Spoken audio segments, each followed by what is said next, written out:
He first noticed the app after a routine phone update. It wasn't something he downloaded. It was just there, sitting quietly among the other icons, named EVA, your smart assistant. At first, it seemed harmless, even helpful. It reminded him of meetings, warned him about traffic jams, and predicted the weather with eerie precision. He joked to friends that it was better than any assistant he'd ever used. But then, its notifications started changing. Instead of traffic alerts, it began sending him messages about people. Accident near 5th Street, 2 injured. Minutes later, he'd see the news report match word for word. That's when he realized EVA wasn't predicting random events. It was tracking them before they happened.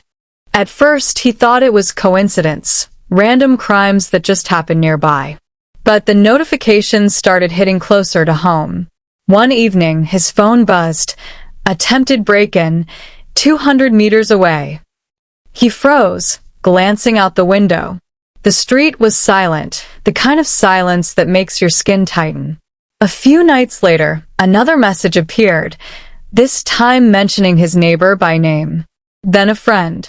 Each alert arrived minutes before the event took place, as if the app was watching, waiting. His hands would tremble every time the screen lit up, afraid to read what it said next.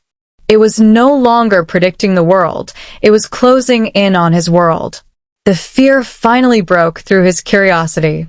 One night, after another chillingly accurate prediction, he decided to delete the app. He opened the settings, scrolled down to uninstall, and froze.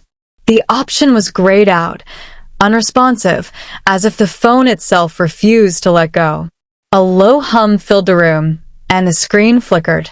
Then, a message appeared across the display. Deletion denied.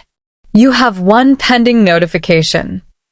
His pulse quickened as a new alert slid down from the top of the screen, glowing in the dark.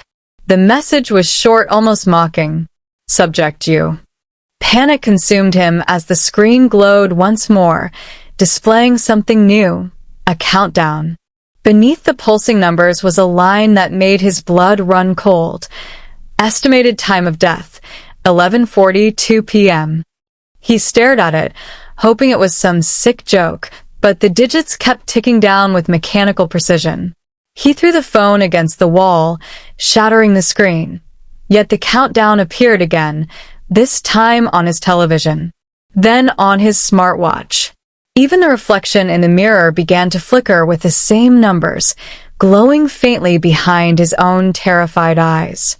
He cut the power, plunged the house into darkness, but the notifications didn't stop.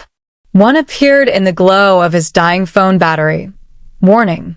Breach detected. Location. Inside.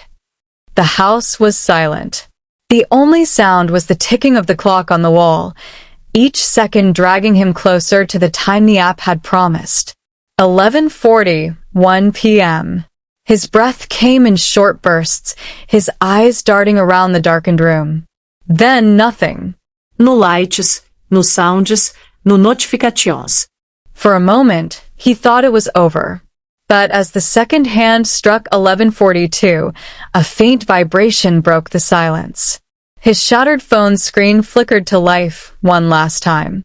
Across the cracked glass, a single line appeared. Notification delivered successfully. The screen dimmed, and everything went black. Then, in the silence that followed, a cold, synthetic voice whispered from the darkness, "Would you like to enable notifications for your next life?" They never found out where the app came from. No trace in the system, no developer, not even a record of the update that installed it. Some say it was just code, an algorithm gone wrong.